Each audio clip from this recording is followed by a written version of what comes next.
முதல் நிகழ்வாக நம்முடைய குமாரவேல் ஐயா வந்து ஒரு புத்தகம் வந்து வெளியிட போகிறார் இன்னைக்கு. அந்த வெளியிடுறது நீங்கள் தானே? ஆ, வெளியிடுற அந்த புக்கோட மூலத்தை வந்து ஐயா வந்து கருணை உள்ளத்தோட கொடுத்துருக்காரு. ஏன்னா அது பதிப்பில் இல்லைன்றதுனால. பெரும்பெயர் அப்படின்ற தலைப்பு புத்தகத்தோட தலைப்பு. அது சிவஞான போதம் அந்த சிறப்பு பாயிரத்தில் வந்து பெரும்பெயர் கடவுள் அப்படின்னு சொல்லிட்டு வரும். அது ஐயா சொல்லும்போது வந்து இப்போ ரிக்வேதம் எதிர்வேதம் இந்த வேதத்தெலாம் இருக்கு இல்லையா, ஒவ்வொரு வேதத்துக்கு வந்து ஒவ்வொரு பெரும்பெயர் பெரும்பெயர் சொல்லுவாங்க அப்படின்ட்டு, மகா வாக்கியம் அப்படின்னு மகா வாக்கியம்ன்ட்டு. ஸோ அது மாதிரி வந்து இதில் வந்து பெரும்பெயர் அப்படின்றத பற்றி ஒரு நூல் அது. அதை வந்து ஐயாவோட திருக்கரங்களால் இன்றைக்கி வந்து மறு வெளியீடு, மறுபதிப்புன்னு சொல்லலாம் நம்ம, மறுபதிப்பு. அந்த சிவபுண்ணியத்தை நம்ம குமாரவேல் ஐயா எடுத்துட்டு இருக்காரு. அதுக்கு மூல காரணம் ஐயாவும் ஐயாவோட அப்பாவும்.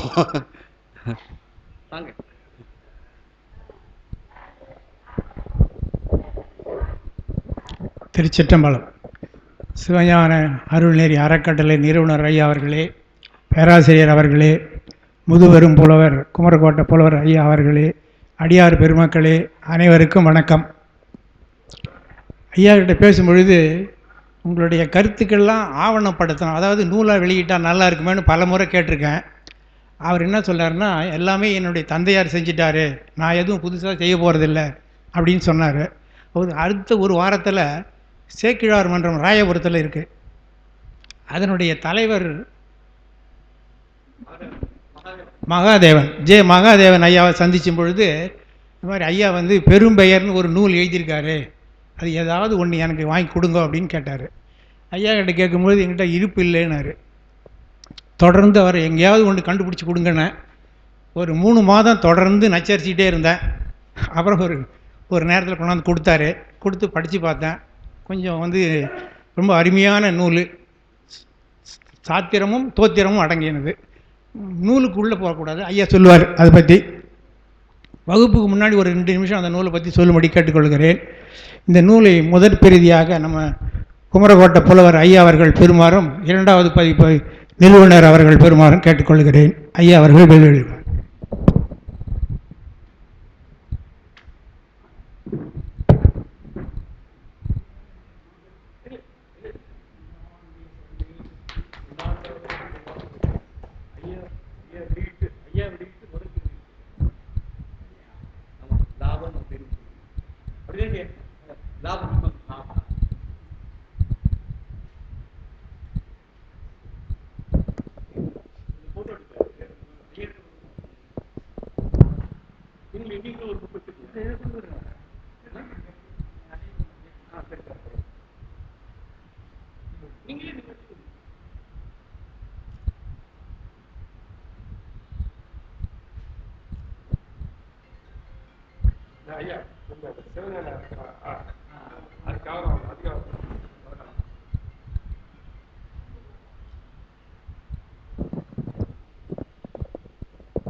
போன வகுப்பு எது நம்ம நடத்தணும்னு தெரியல.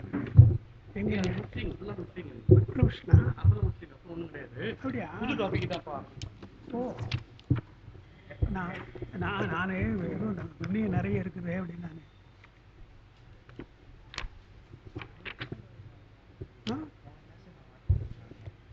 முடிக்கலன்னு நினைக்கிறேன். ஏன்னா இல்லை, ஏன்னா முடிச்ச மாதிரி ஞாபகம் இல்லை எனக்கு.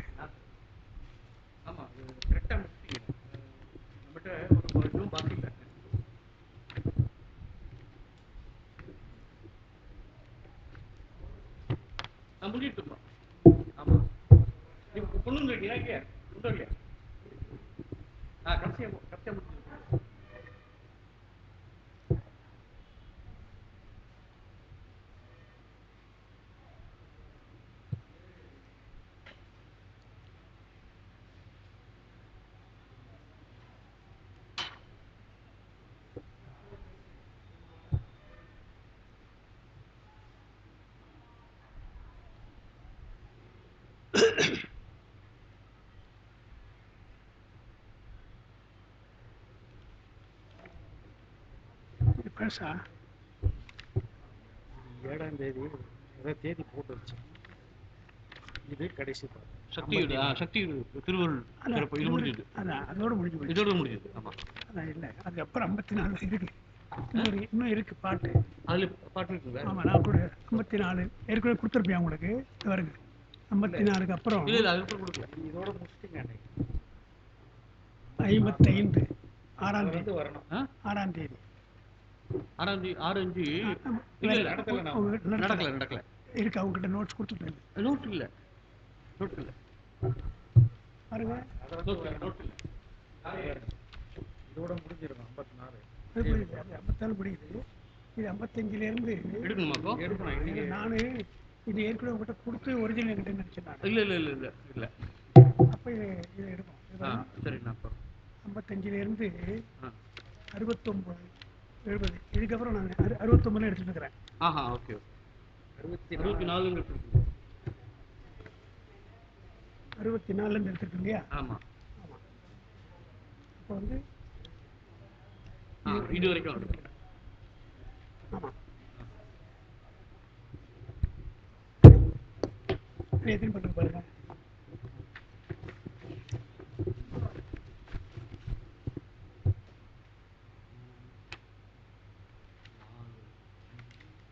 ஆறு பக்கம். சரி, 6 பக்கம் இருக்குங்க இல்லையா? இது நான் வந்து அவங்ககிட்ட இது காப்பி எடுத்துட்டு உடனே கொடுத்துட்டேன். காப்பி எடுத்துட்டு உடனே வந்துடணும். அவங்க வந்து அதை சேவ் பண்ணிட்டு கையோட ஒரிஜினல் மட்டும் வாங்கிட்டுருக்கேன். கையோட ஆனால் எனக்கு ஞாபகம் இது பின்னால் இது வந்து இதுக்கு இப்போ உள்ளதுயா. இது 64க்கு மேலே உள்ளது. இதை வேணா நீங்கள் வச்சுக்கோங்க. உள்ள விட வச்சு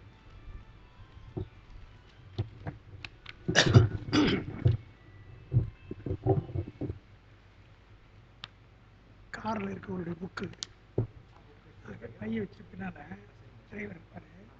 அதில் 6ஆம் திருமணம் இருக்கும். 9 ஒரு 10 மட்டும் எடுத்தாங்க.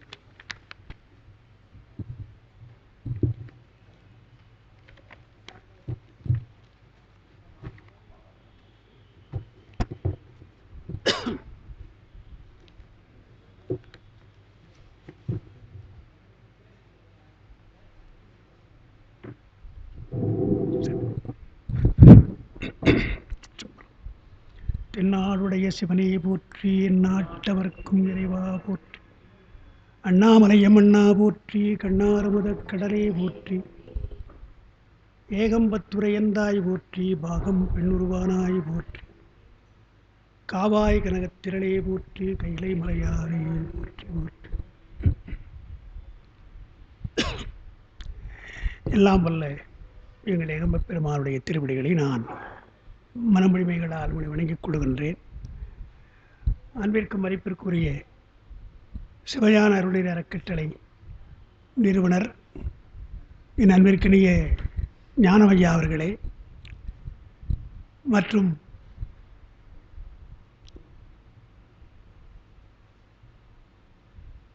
காஞ்சிபுரத்திலே சிறந்த முறையிலே செய்வப்படையாற்றி வருகின்ற குமரகோட்ட புலவர் என்னுடைய அன்பிற்கினிய சைவ நன்மணி சரவண சதாசிவம் ஐயா அவர்களே, இன்னும் வேலியப்பன் ஐயா அவர்களே, மற்றும் சிவனைய செல்வர்களே, தாய்மார்களே, உங்கள் அன்பிற்குரிய மனங்கனிந்த வணக்கம்.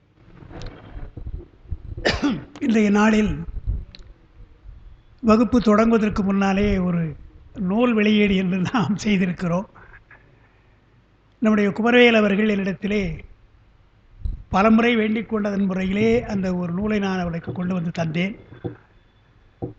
ஒரு நூல் என்று சொன்னால் ஏதாவது ஒரு புதிய செய்தி அதில் இருக்கணும். அப்பொழுது தான் அதை நூலாக நம்ம சொல்ல முடியும்.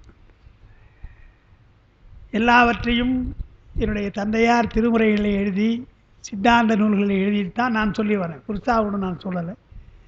ஏதோ பேச்சில் சிலவற்றை நாம் அங்கங்கே ஏதாவது சொல்லுமே தவிர நுட்பமான செய்திகள் எல்லாம் அவர்கள் சொல்லியிருக்கிறார்கள். எனவே தனியாக ஒரு நூல் எழுத வேண்டும் என்று நான் எண்ணியது இல்லை. இருந்தாலும் வற்புறுத்தல் காரணமாக நீண்ட நாட்களுக்கு முன்னாலே லண்டன் போன பொழுது என்னுடைய மாணவர், நீங்கள் ஏதாவது உங்களுக்கு சுருக்கமான முறையிலே சைவத்தை அறிமுகப்படுத்துகின்ற முறையிலே ஒரு சின்ன நூல் கொண்டு வந்தால் இங்கே எல்லாருக்கும் பயன்படும், உங்கள் பேச்சுக்கு இடையிலே அது பயன்படும் என்று சொன்னதினாலே அப்பொழுதும் ஒரு வாரத்திற்குள்ளாக சைவசாரம் என்று ஒரு நூல் எழுதினேன். அது கூட இப்பொழுது காப்பி இல்லை. இப்போது சைவசாரம் என்று ஒன்று. ஓ அப்படியா? பெருமாள் சரி சரி. அது ஆமாம், அது பின்னால் கொடுத்தாங்க, அவங்க போட்டாங்க. ரெண்டாவது வெளியிட்டாங்க அந்த சைவசாரம். அது முதல்ல அது வெளியிட்டது தான், அது ரெண்டாவது வெளியிட்டாங்க. அது ஒரு சுருக்கமாக இருக்கும், அறிமுக முறையிலே புதுசாக சைவத்தை அறிந்து கொள்கின்ற லண்டன் மாநகர மக்களை நோக்கி அது எழுதியப்பட்டது. ஏன்னா அவளுக்கு ரொம்ப அடிப்படை தெரியாதுங்கனால. அதனால் நான் அது ரொம்ப அதிகம் இங்கே தமிழ்நாட்டில் சொல்கிறது கிடையாது. புதுசாக ஏதாவது செய்திருந்தால் சொல்லலாம், நான் புத்தகம் போட்டிருக்கேன் பாருங்கன்னு சொல்லலாம். அடிப்படை தானே என்று நான் அதை சொல்வது கிடையாது. ஆனால் அதை சைவ சித்தாந்த பெருமன்றம் சதானந்தம் அவர்கள், அவரும் சதானந்தம் தான், பெரும்பெயர் முருகனுக்கு தொடர்பாக இருக்கிற அவரும் சதானந்தம் தான். அவரும் அவருடைய பெயரும் சதானந்தம். இந்த நூல் இப்போ வெளியிட்டிருக்கோம் அந்த நூல். அதனால் குமரவேல் அவர் சொன்ன பொழுது பெரும்பெயர் ஒன்று என்று ஒரு வற்புறுத்தினாலே நான் எழுதினேன். சிங்கப்பூரில் என்னுடைய நண்பர், அவர் அன்பரசனுடைய மாணவர். அவர் சொந்த ஊர் அவருக்கு இப்போ பெங்களூர். அவருடைய அண்ணனுடைய மகனுக்கு திருமணம். அதனால் அந்த திருமணத்தை நோக்கி ஏதாவது ஒரு புத்தகம் வெளியிட வேண்டும் என்று அவர் விரும்பினார். நீங்கள் ஏதாவது கொஞ்சம் எழுதினால் நல்லது என்று அவர் வேண்டிக் கொண்டதால் அவர் வேண்டுகிறார் என்று தான் நான் அந்த ஒரு நூலை எழுதினேன். பெரும்பாலும் சித்தாந்த விளக்கங்கள் அதில் இருக்கும், அடிப்படையாக இல்லை, இன்னும் கொஞ்சம் ஆழமாகவும் சிலவற்றை நான் அதில் எழுதியிருக்கிறேன். புதிய செய்தியாக இருக்காது, ஒரு கையேட்டு பிரதி போல, கையேடுன்னு சொல்கிறாங்க இல்லையா, அதுபோல் சித்தாந்தத்திற்கு ஒரு கையேடாக அது இருக்கலாம். உண்மை விளக்கம் என்பதை நான் சிங்கப்பூரில் நான் பேசிய பொழுது கேட்ட ஒரு மாணவர் அதை அப்படியே அந்த ஒளிப்பதிவு செய்து பெரிய புக்காக போட்டிருக்கிறேன். அது நான் என்ன பேசணும் ஒன்று கூட விடாமல் அப்படியே நிறுத்தி எழுதி ஒரு புத்தகமாக அதுவும் வெளியிட்டிருக்கார். திருப்பெருந்துறையில் அது வெளியிட்டார். அதுவும் இப்பொழுது எதுவும் என் கையில் இல்லை, இப்போ எதுவுமே இல்லை, இதெல்லாம் அவங்க வச்சிட்ருக்காங்க. அந்த முறையிலே நம்முடைய குமரவேல் ஐயா அவருடைய துணையோடு அரும்பாக்கம் வைஷ்ணவா கல்லூரியில் இருக்கிறார் சதானந்தம் பேராசிரியர். அவரை எங்களிடத்தே தொடர்பு கொண்டு உங்களுடைய பெரும்பெயர் முருகன் ஒன்று இருக்குது, பெரும்பெயர் என்ற நூலை வெளியிடுவதற்கு நீங்கள் அனுமதி தர முடியுமா என்று கேட்டார். நான் என்ன அனுமதி தர்றது, இது என்னுடைய சொத்தான், அதெல்லாம் ஒன்றும் கிடையாது, தாராளமாக நீங்கள் போட்டுங்கன்னு சொன்ன உடனே அவர் அதை உடனே ஒரு அதிகம் காப்பி போடல பொழுது படிகள் 100 தான் போட்டான்னு சொன்னார் நம்முடைய குமரவேல் அவர்கள். அதை இன்று இந்த நம்முடைய அறக்கட்டளை மூலமாக வெளியிட வேண்டும் என்று விரும்பினார்கள். அதை நாம் இன்று வெளியீடு செய்திருக்கிறோம். அந்த நூலை பற்றிய ஒரு சிறு குறிப்பு என்ன என்றால், பெரும்பெயர் என்பது என்ன என்பதற்கு நாம் ஒரு விளக்கம் கொடுத்துருப்போம். சைவ சித்தாந்தம் படிக்கிற நமக்கு வேதத்தினுடைய சுருக்கமாக மகா வாக்கியம் என்று ஒன்று உண்டு. 4 வேதங்களுக்கும் மகா வாக்கியம் சொல்லப்படுகிறது. பிரஜான பிரம்மம் என்றும், அகம் பிரம்மாஸ்மி என்றும், தத்துவமசி என்றும், அயம் ஆத்மா பிரம்மம் என்றும், இதெல்லாம் மகா வாக்கியங்களாக வேதத்தில் சொல்லப்படுகிறது. அந்த அடிப்படையில் நம்முடைய ஆகம முறையிலே நமக்கு எது மகா வாக்கியம் என்பதை சிவஞான போதத்தில் பாயிரத்தில் பெரும்பெயர் என்று ஒரு வார்த்தை வருகிறது. அந்த பெரும்பெயர் என்ற வார்த்தை ஏற்கனவே திருமுருகாற்றுப்படையிலே நக்கீரர் பெரும்பெயர்னு சொல்கிறார். அந்த பெரும்பெயர் என்பதற்கு நச்சினார்க்கணி என்ன உரை எழுதுகிறார்னு சொன்னால், முருகனுக்குள்ள மூல மந்திரம் அது என்று எழுதுகிறார். பெரும்பெயர் என்பது முருகனுக்குரிய மூல மந்திரம், அது சரவணபவாலில் நமக்குமாராயன்னு எழுதுகிறார். அப்போ பெரும்பெயர் என்பதற்கு மந்திரம், மூல மந்திரம் என்று ஒரு பொருளை நச்சினார்க்கணி சொல்லுகிறார். அதை ஒட்டி நம்முடைய சிவஞான பாஷ்யத்தில் பாயிரத்திற்கு விளக்கம் தருகின்ற நம்முடைய சிவஞான முனிவர் பெரும்பெயர் கடவுள் என்று வருது. பாயிரத்தில் பெரும்பெயர் கடவுள் வருது. அந்த பெரும்பெயர் என்பதற்கு அவர் என்ன விளக்கம் தருகிறார் என்றால், பெரும்பெயர் எனினும் மகா வாக்கியமெனும் திரு ஐந்தெழுத்து எனினும் ஒக்கும் என்று எழுதுகிறார். அது மூணும் ஒன்றுதான்றார். திரு ஐந்தெழுத்தை நாம் பெரும்பெயர் என்று சொல்லலாம் என்றால் அவருடைய நோக்கம் என்ன? வேதங்களுக்கெல்லாம் மகா வாக்கியம் இருப்பது போல ஆகமங்களுக்கு இருக்கணும் இல்லையா? நம்முடைய ஆகமங்கள் 28 ஆகமம் இருக்குது, நிறைய இருக்குது. அதற்கெல்லாம் ஒரு மகா வாக்கியம் இருக்க வேண்டும் அல்லவா என்று எண்ணி அது ஐந்தெழுத்து தான் நமக்கு மகா வாக்கியம், ஆகமங்களுடைய சாரமாக நமக்கு பெரும்பெயராக அல்லது மகா வாக்கியமாக சொல்வது ஐந்தெழுத்து தான். என்ன காரணம், ஏன் அப்படி சொல்கிறோன்னு சொன்னால், மகா வாக்கியம் என்பது அந்த வேதப் பொருளை சுருக்கமாக சொல்கிறது, அந்த ஒரு வரியிலேயே அந்த பொருளையெல்லாம் அடக்கி சொல்வது. அதனால்தான் நம்முடைய சாத்திரங்களில் முக்கியமாக பதிபசு பாசம் என்ற 3 நாம் சொல்கிறோம் இல்லையா?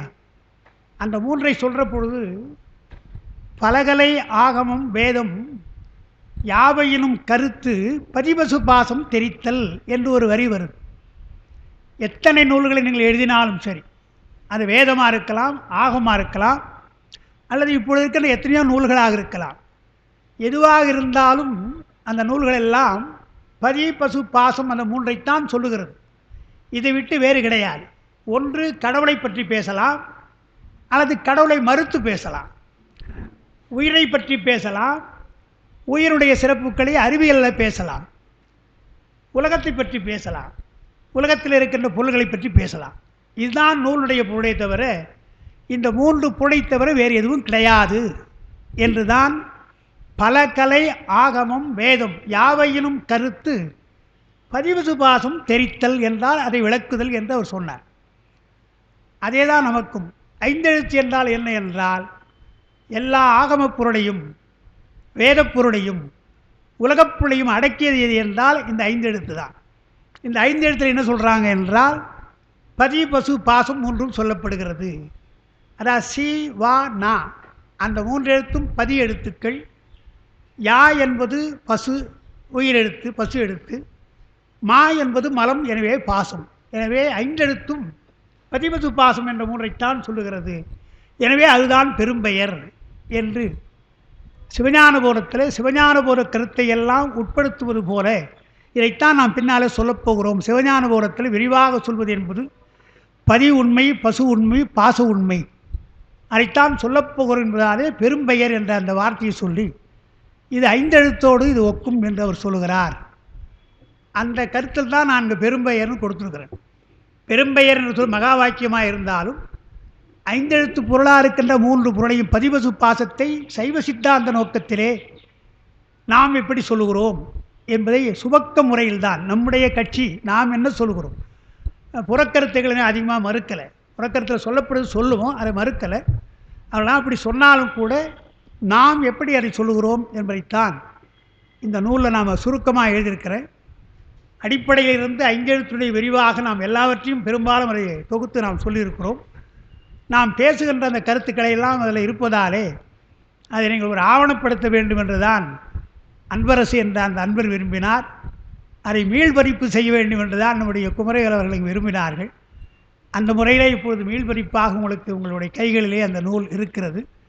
விருப்பமானவர்கள் அதற்கு ஒரு விலை கொடுத்திருக்கிறார்கள். அந்த விலை நீங்கள் அதை கொடுத்து வாங்கினால்தான், எப்பொழுதுமே விலை கொடுத்து வாங்கினால்தான் கல்வி. அந்த நூலுக்கெல்லாம் இப்பொழுதுதான் மதிப்பு. அது நானும் கூட சொல்கிறது, எந்த நூலாக இருந்தாலும் சும்மா கொடுக்காதீங்க, அதுக்கு காசு வாங்கிக்கிற, அப்போ தான் அதை பாதுகாக்க முடியும். ஏன்னா அதனுடைய அருமை தெரியாது. அதனால் அந்த நூலுக்கு ஒரு அடிப்படை நூலாக அடக்க விலையாக வைத்திருக்கிறார்கள். அதையும் அன்பர்கள் நீங்கள் வாங்கி பயன்பெற வேண்டும் என்றும் அந்த நேரத்தை நான் வகுப்பு தொடங்குவதற்கு முன்னாலே ஒரு வேண்டுகோளாக நான் அதை வைக்கின்றேன். என்னுடைய நூல் என்பதால் நான் அதிகம் சொல்ல முடியல, உங்களுக்கு கட்டாயம் வாங்குங்கன்னு சொல்ல முடியல. சில பேர் சொல்லிடுறாங்க, இதெல்லாம் அரிய கருத்துக்கள்லாம் இந்த நூலில் இருக்குது நான் சொல்கிறாங்க. சில பேர் வெளியில் நான் இங்கெல்லாம் சொல்லாதெல்லாம் அதில் சொல்லியிருக்கிறேன் அப்படிலாம் சொல்கிறாங்க. அப்படிலாம் ஒன்றுங்களே, நாம் சொல்வதைக்கு தான் அங்கே சொல்லியிருக்கிறோம். சொல்லாத சொல்கிறதுக்கு எதுக்கு நூல் இல்லையா? நாம் என்ன சொல்லுகிறோமோ அதைத்தான் ஆவணப்படுத்தியிருக்கிறோம். உங்கள் கையிலே அது ஆவணமாக அது இருக்கலாம் என்பதற்காகத்தான் அந்த நூலை இப்பொழுது நான் உங்களுக்கு அறிமுகப்படுத்தியிருக்கிறேன். திருமந்திர செய்தியெல்லாம் கூட அதில் வரும். திருமந்திரத்தை பற்றியெல்லாம் கூட அந்த செய்தியை நாம் அஞ்செழுத்தை சொல்லுகிற பொழுது திருமூல ஆசிரியர் எப்படியெல்லாம் சொல்லுகிறார் என்பதெல்லாம் கூட நான் அது எழுதியிருப்பேன். எல்லாம் தந்தையாருடைய கருத்து தான். அவர் சொன்ன கருத்தை கொஞ்சம் விளக்கமாக கொஞ்சம் வேறு முறையில் நாம் எழுதுறமே தவிர புதிய கருத்தாக அவர் சொல்லாத கருத்து என்று நாம் எதுவும் சொல்லலை. நான் உண்மையிலே எண்ணுவது சில கருத்துக்கள் நமக்கு தோன்றுகிற பொழுது, முக்கியமாக கூற்றாயினவாறு விளக்குகளை என்ற அந்த பதிகத்திற்கு அப்பா எனக்கு விளக்கம் கொடுக்கல. சேக்கிழார் சொன்ன விளக்கத்தை அவங்க சொல்லலை. பொதுவாக அவங்க கூற்றாயினவான்னு சொன்னாங்களே தவிர அந்த விளக்கத்தை நான் படிக்கிற பொழுது எனக்கு அது தெரிந்தது. அதனால் மொரீஷியஸ் போன போது இதை சொன்னேன். அப்பா எனக்கு இதை சொல்லலைங்க, நான் என்ன செய்கிறது அப்படின்னு சொல்கிறது. அப்பா சொல்லலைன்னு சொல்லாதீங்க, உங்களுக்கு சொல்ல நேரம் இருந்திருக்காது அவங்களுக்கு, அதானே தவிர அவங்களாம் எல்லாம் அறிந்தவர்கள் தானே, இந்த விஷயத்தை அவங்க சொல்லலை, அதான் உண்மையும் கூட. புதிதாக ஏதாவது நமக்கு ஏதோ செய்தி நமக்கு தோன்றுகிறது என்று சொன்னால் அது தந்தையாருடைய அனுபவத்தினாலே நமக்கு வருகின்ற ஒன்று தானே தவிர அவர்கள் சொல்லாத கருத்து அல்ல. சொல்வதற்கு அவர்கள் மறந்து போயிருக்கலாம், அது வாய்ப்பில்லாமல் இருந்திருக்கலாம் என்பது தான். தந்தையாருடைய கடைசி காலம், ரொம்ப கடைசி காலம் அல்ல, ஒரு 7-8 ஆண்டுகள் இருக்கிற பொழுதே, அவர் மறைவதற்கு 7-8 ஆண்டுகளுக்கு முன்னாலேயே ஒரு விஷயம் என்கிட்ட சொன்னான். நீ ஏதோ ஞானபாரத்தை ஏதோ சித்தாந்தம் சொல்லிட்டு இருக்கிற, அதெல்லாம் இருக்கட்டும், சைவத்தினுடைய கிரியாபாதம் முக்கியமாக நீ தெரிந்துக்கணும். சைவ கிரியாபாரத்தின் ஆகமத்தில் கிரியாபாதம் இருக்குது, அதை நீ தெரிஞ்சுக்கிட்டா நல்லது என்று சொன்னாங்க. அதுவும் சொன்னது. தர்க்க மதம், தர்க்கத்தையும் நான் சொல்லுகிறேன், கொஞ்சம் நீங்கள் அதையும் தெரிஞ்சுக்கணும்னு சொன்னாங்க.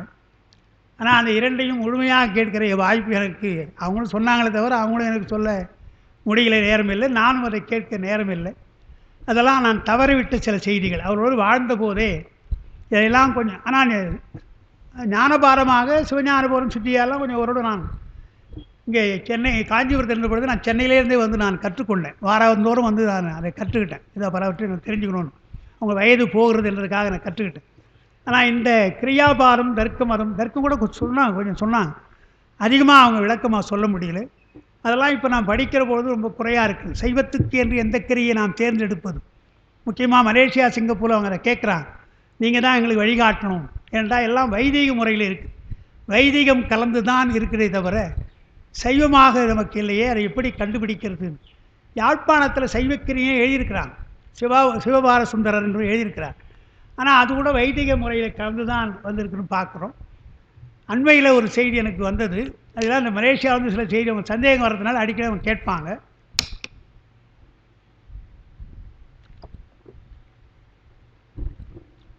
அந்த ஒரு அவங்கக்கிட்ட நான் பதிலாக சொல்லாமல் நான் வகுப்பு எடுக்கிறேன் இல்லையா, அந்த வகுப்பில் நோட்ஸாக எடுத்து நான் கொடுத்துற வழக்கம் உண்டு. அமர்நாத்துக்கு தெரியும், அங்கே ஒருத்தர் ஒரு வம்பு பிடிச்சி ஒருத்தர் இருக்கிற வகுப்பு வந்து உட்கார்வார்.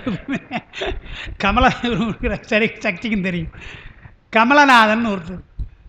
அவர் அது மாதிரி சில பேர் இருக்கிறாங்க அங்கே. அவங்களாம் நம்மக்கிட்ட நேராக சொல்கிறது கிடையாது. இவர் கொஞ்சம் நம்ம தெரிஞ்சவராக இருக்கிறதுனால சிலவற்றை சொல்ல வேண்டும் என்று சொல்லி கேட்பார். நம்மகிட்ட சில சந்தேகம், நியாயமான சந்தேகம்லாம் கேட்பார். அதெல்லாம் நம்ம சொல்லியிருக்கோம், ஏற்றுக்குவார். கண்ணப்ப நாயனார் புராணம் அண்மையில் நான் நடத்துகிற பொழுது என்ன ஆகி போச்சு, அதில் செருப்பு காலோடு அவர் அந்த சிவனாருடைய தலையில் இருந்த பூக்களை எல்லாம் தள்ளுகிறாருன்னு வருது. அதான் சேக்கிடார் சொல்கிறார். அதெல்லாம் நான் விளக்கிட்டிருப்பாடு. அவர் சந்தேகம் வினாவிடைய வரப்பொழுது அவர் என்ன சொன்னார், ஐயா நீங்கள் செருப்பு காலன்னு சொல்லியிருக்கீங்க, அந்த செரு என்ற சொல் ஒன்று இருக்குது தமிழில். செரு சொல் தமிழ் இருக்குதுலாம் இருக்குது, செரு என்ற சொல் தமிழ் இருக்குது. அதுக்கு இந்த கால் உள்ளங்காலில் வருகிற காயம், நடந்து நடந்து பாதம் தேய்ந்து போகுது இல்லையா, சிராய்ப்புலாம் வருது இல்லையா, அந்த சிராய்ப்பு என்று ஒரு பொருள் இருக்குது அகராதியில். எனவே கண்ணப்பர் வந்து காட்டில் நடந்து நடந்து அவருக்கு சிராய்ப்பு வந்தது, அந்த சிராய்ப்பு காலோடு தள்ளினான்னு சொன்னால் அது பொருத்தமாக இருக்கும், செருப்பு கால்னு சொல்லக்கூடாது அப்படின்னு சொன்னார். நான் சொன்னேன், ஒரே வார்த்தை சொன்னேன், சிராய்ப்பு காலோடு கூட தள்ளலாமா, அப்போ செருப்பு காலால் தள்ளது குற்றம்னு சொன்னால் சிராய்ப்பு காலோடு தள்ளினா குற்றம் இல்லையான்னு கேட்டேன். அதுவும் குற்றம் தானே, வெறும் காலில் தள்ளினா, செருப்பு காலில் தள்ளினான்னா வெறுங்காலில் தள்ளினாண்ணா, கால் தானே. ஆனால் அப்படி நான் சொன்னேன், சேக்கிடார் வந்து சும்மா சொல்ல மாட்டார், அவருக்கு மேல் நாம் சிந்திக்கக்கூடாது. முதல் விஷயம், அவரே செருப்படியும் நாயடியும் சொல்கிறார். அங்கே சிவகோசரியாரை வந்து அந்த கோயிலை பார்க்குற பொழுது, இது என்னடா செருப்படி, இங்கே செருப்பு பொழுதோடு சிவலிங்கத்தோடு அவளைக்கிட்ட செருப்படி இப்பொழுது, இவ்வளோ கோயிலுக்கு கிட்ட ஒருத்தர் செருப்போடு ஒருத்தர் வந்திருக்கிறான், நாயோடு கூட வந்திருக்கிறான் என்று செருப்படியும் நாயடியும் பார்த்து சிகைத்து போகிறார். அதையெல்லாம் விளக்குகிறார். திருவிளக்கு எடுத்துட்டு பின்னாலே போய் அங்கே இருந்த மாமிசத்துண்டையெல்லாம் எடுத்து போட்டு மீண்டும் போய் பொன்முலை ஆற்றில் குளிச்சுட்டு வராருன்னு பாடுறார். அவ்வளோ தூரம் பாடுறாரு. அப்போ அவர் செருப்பு கால் தானே பாடுறாரு. அப்போ சேக்கிழாருக்கு மேலே நம்ம அது வந்து சிராய்ப்பு கால்னு சொல்லணுமா? அப்புறம் இன்னொன்று சொன்னேன், காட்டில் போகிற பொழுது சேக்கிழாரே சொல்கிறார், அந்த அவருடைய அவங்க போடுற செருப்பு இல்லையா, வேடருடைய செருப்பு, அது வித்தியாசமாக இருக்கும். கீழே எல்லாம் இரும்பாக இருக்கும். கீழே இரும்பு, மேலே மட்டும் தோல் இருக்கும். அந்த மேல் தோல் வயண்டு போகாமல் இருக்கிறதுக்காக மேலே தோல் இருக்குது, அது தோல் மென்மையாக இருக்கும். கீழே வந்து வன்மையாக நடக்கணும், காட்டில் நடக்கணும், அதுக்காக வன்மையாக இரும்பாக இருக்கும். அது அவர் சொல்கிறார், கீழே இரும்பு இருக்கிறது, மேலே வந்து தோல் இருக்குதுன்னு அவ்வளோ தூரம் சொல்கிறார். அவர் செருப்போடு நடந்தார்னு சொல்கிறார் கண்ணப்ப நாயனா. அது முதல் கன்னி வேட்டை ஆடுறார். கன்னி வேட்டைக்கு போகிற வெறுங்காலோட அவர் போயிருப்பார். அது இல்லை, அதுவும் இல்லை, அதுவும் சேக்கிழார் சொல்கிறது தான் என்று சொல்லிட்டு அதுக்கு மேலே ஒன்று சொன்னேன். நான் அது மறுக்க முடியாத ஒன்று சொன்னேன். நீங்கள் செருப்பு கால்ன்றதுக்கு செருன்னு சொன்னீங்க இல்லையா, அங்கே செரு என்று வந்து பூன்னு வருது, செருப்புன்னு தான் வருது, சொல்லில் செருப்புன்னு வருது. நீங்கள் செரு என்று வைத்து கொண்டால் அந்த இப்பு பூ எப்படி வரும்? இலக்கணப்படி வரப்பொழுது செரு கால் தான் வரணும். செருக்காலால் செருன்னு அந்த அந்த சொல்ல வைத்துக்கிட்டால் சிராய்ப்பு கால் என்று வரப்பொழுது செருக்காலால்னு வரும். அல்லது மென்மைப்பட்டால் செருங்கால் இங்கு வரணும் இல்லையா? ஏதோ அந்த அந்த விதி தானே தவிர ஒரு இப்பு வருகிறது, ஒரு பூ வருகிறது, செருப்புன்னு வருது, அது எந்த இலக்கணத்தை நீங்கள் அடக்குவீங்க, எந்த விதியில் அடக்குவீங்க? எனவே செருப்பு தான் அது அடிப்படை, செரு இல்லை. செரு என்பதுக்கு போர்க்களம் என்றாம் இருக்குது, அதெல்லாம் இருக்குது. நீங்கள் சொல்கிற மாதிரி கம்பராமாயணத்தில் வருது. இப்படி அதை வச்சு கூட நீங்கள் சொல்லலாம். உங்களுக்கு தெரியுமோ தெரியாதோ நான் சொன்னேன். கம்பராமாயணத்தில் அது சூர்பனகை சொல்கிறா, ராவணன்கிட்ட சொல்கிற மாதிரி ஒரு பாட்டு இருக்குது. நீங்கள் அந்த தமிழ் நாவல் சரிதையா இல்லை வினோத ரசமஞ்சரி படிச்சிங்கன்னா தெரியும். கம்பராயணம் அரங்கேற்றத்தை பற்றி அதில் எழுதியிருக்கிறாங்க. அரங்கேற்றத்தில் சில சிக்கல்லாம் வந்தது என்று அதை எழுதுகிறாங்க. அதில் என்ன எழுதுகிறாங்கன்னு சொன்னால், ராவணனை பார்த்து சொல்கிறா, அவன் சாதாரண மனிதன் ராமன், அவனை வெல்லுவது உனக்கு பெருசு கிடையாது என்று சொல்கிற பொழுது என்ன வார்த்தை வருது? உன்னுடைய செருப்புக்குன்னு வருது, செருப்புன்னே வருகின்றது. உன்னுடைய செருப்படி படி ஒவ்வா, செருப்படி படி ஒவ்வா மானுடரை சீரதியோன்னு வருது. இதை அரங்கேற்றம் பண்ணுற பொழுது புலவரெல்லாம் தடை செய்தார்கள். கம்பரை என்னங்க கம்பரை இப்படி பாடுறீங்க? ராமன் எவ்வளோ பெரிய அவதாரம்! ராவணன் வந்து வில்லனவன், நமக்கு பிறன் மனையை கவருகிறவன், கொடுமையானவன். அவனுடைய செருப்படிக்கு படி ஒவ்வாத ராமன் சொல்லலாமா? நீங்கள் சூர்பனைக்கு தான் சொல்கிறா, அந்த பாத்திரம் சொல்லலாம். செருப்படியில் படி ஒவ்வா என்று சொன்னால் ராவனுடைய செருப்படிக்கு ஒவ்வாதவன் ராமன் தானே வருது. இது ரொம்ப தப்பு இல்லையான்னு ஆர்கியூ பண்ணுறாங்க. அப்போ கம்பன் தன்னுடைய ஆற்றலால் என்ன பண்ணுறான், நான் செருப்படின்னு எழுதலை, செருப்படின்னு எழுதுனேன்னு பிரிக்கிறான். அதை அவன் பிரிக்கிறான். அப்படி அவன் எழுதும்போது செருப்படி தான் எழுதுனது. செருப்படி என்ன சொன்னார், நான் செருப்படின்னு எழுதலை, நீங்கள் செருப்பு அடின்னு பிரிக்கிறீங்க. அதை செருப்படி என்றால் போர்க்களம்னு அர்த்தம், படி என்றால் இடம்னு அர்த்தம். போர்க்களத்துக்கு ஒவ்வாதவன் தான் எழுதுனே தவிர, போருக்கு ஒவ்வாதவன் தான் எழுதுன தவிர, ராவனுடைய செருப்புக்கு அடிக்கு ஒவ்வாதவன் நான் எழுதலை என்று அங்கே சமாளிக்கிறான் ராமன். இது கம்பர் சமாளிக்கிறார் ராமனை பற்றின்னு நான் சொன்னேன். அந்த மாதிரி இருந்தாலும் பரவாயில்ல, இது அப்படி அல்ல. செருப்புன்னே வர்றதுனால செருப்புன்னு தான் சொல்லணும்னு அது என்ன அன்றைக்கி ஒரு பெரிய விளக்கமாக இருந்தது. ஒரு அரை மணி நேரம் அவர் உடலை நானும் சொல்லி முடித்தேன். அவர் அதை ஏற்றுக்கிட்டாரோ ஏற்றுக்கலையோ, பொதுமக்கள் அங்கே இருக்கிறவங்களுக்கு என்ன ஒரு குழப்பமாக தான் இருக்கும். என்னடா சார் இப்படி சொல்கிறார், இவர் இப்படி சொல்கிறாருன்னு இருக்கும். அதையே போட்டோம். இப்போ ஒரு புதுசாக ஒன்று சொல்லியிருக்கிறாங்க, அவரே தான், அது நேரடியாக அங்கிட்ட சொல்லலை. ஒரு மாணவர், அந்த வகுப்பில் இருக்கிற மாணவர் எனக்கு எழுதியிருக்கிறார். என்ன எழுதியிருக்கிறார்னா, பஞ்சகவ்யம் என்பது வைதிக முறை தானே தவிர ஆகம முறை அல்லன்னு சொல்லிட்டாராம். அவர் சொல்லியிருக்கிறாங்க. மலேசியாவில் இவர் நான் சொல்கிறேன், இந்த செருப்படி படிவா சொன்னார், அவர் தான் சொல்கிறாராம். பஞ்சகவ்யம் என்பது அபிஷேகத்துக்கு ஆகம முறை அல்ல, அது வைதிக முறையில் தான் பஞ்சகவ்யம், நமக்கு கிடையாதுன்னு சொல்கிறார். எனக்கு உண்மையில் ரொம்ப கோபம் வந்தது. இந்த மாதிரி அறகுறையாக படிச்சுவிட்டு நம்ம எல்லாம் போட்டு உயர வாங்குறாங்க, இதெல்லாம் எதோடு சொல்லாமல் இருக்கலாம் கருது. நான் சொன்னேன். அப்புறம் நான் அவர் நேராக பதில் சொல்ல, அன்றைக்கி மறுநாள் விளக்கம் நல்லதே ஆனந்த பற்றி வந்தது. கண்ணப்பன் இதில் சித்தியாரில் வந்தது. மானிட பிறவிதான வகுத்தது மனவாக்காயம் ஆனிடத்து 5 ஆளும் அரண்மனைக்காக ஆனிடத்து 5 வந்தது இல்லையா, அதில் எல்லாத்தையும் விளக்கிட்டேன். பஞ்சகவியத்தை பற்றி என்னெல்லாம் விளக்கப்படுகிறதோ எல்லாவற்றையும் பெருசாக விளக்கி, இதுதான் நம்முடைய முறை. ஆகமங்களில் சொல்லப்படுவது மட்டுமல்ல, திருமுறையில் சொல்லப்படுகிறது. ஒன்றே இடமா 2 இடமா எத்தனை இடத்துல சொல்லப்படுகிறது? ஆனால் அணைந்து மாடினான்னு வருது, பாட்டு வருது. ஆனால் ஒன்று நான் சொன்னேன், அபிடேக முறையில் அது ஒன்றா உங்களுக்கு தெரியாமல் இருக்கலாம். அபிடேக முறையில் என்ன சொல்கிறாங்க, சிவபிரகாசர் இதை எழுதுகிறார். இஷ்டலிங்க அபிடேக மாலை என்ற அந்த அபிடேக மாலையில் என்ன எழுதுகிறார், அபிடேக முறைகள்லாம் என்னென்னு எழுதுகிறார். முதல்ல நன்னீர், முதல்ல ஏதோ பூ வைக்கணும், அது வில் வைக்கணும், வச்சுட்டு அதுக்கப்புறம் நல்ல நீர், நீரினாலே அபிஷேகம். திருமஞ்சன நீர் வேண்டும் முதல்ல. திருமஞ்சன நீருக்கு பின்னாலே எண்ணெய், தைலம்ன்றார், தில தைலம்ன்றார். திலம் என்றால் எள்ளுன்னு அர்த்தம். தில தைலம் என்றால் எண்ணெய், நல்லெண்ணெய் வைக்கணும்.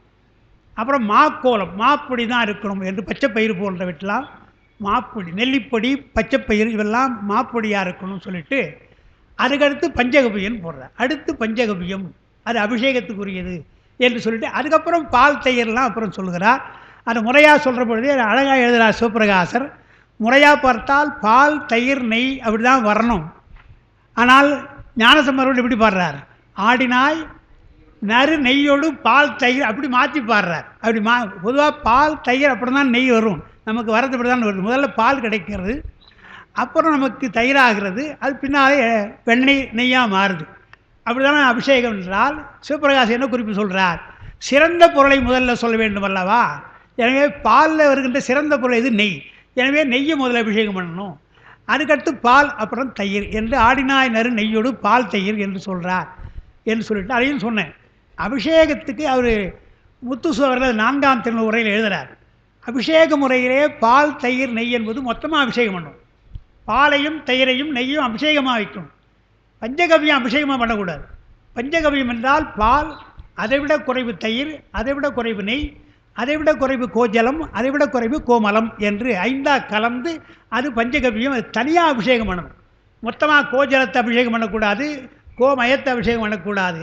அது கொஞ்சமாக எடுத்து அதை ஆனைந்து என்று சொல்லி, அது ஏன் என்று சொன்னால் பசு அல்லவா, பசு தருகின்ற அத்தனை பொருள்களும் வேள்விக்கும் உரியன, அபிஷேகத்துக்கு உரியது என்று அவங்க சொல்கிறாங்க. வாழ்கின்றனர் பாடுகின்ற ஞானசம்பந்தருக்கு அதான கருத்து. வானவர் ஆனினம் வாழ்கின்றார். ஆனினம் வாழ்க என்றால் வேதத்திற்கும் அந்த பால் தயிர் நெய்யெல்லாம் கொடுப்பது பசு.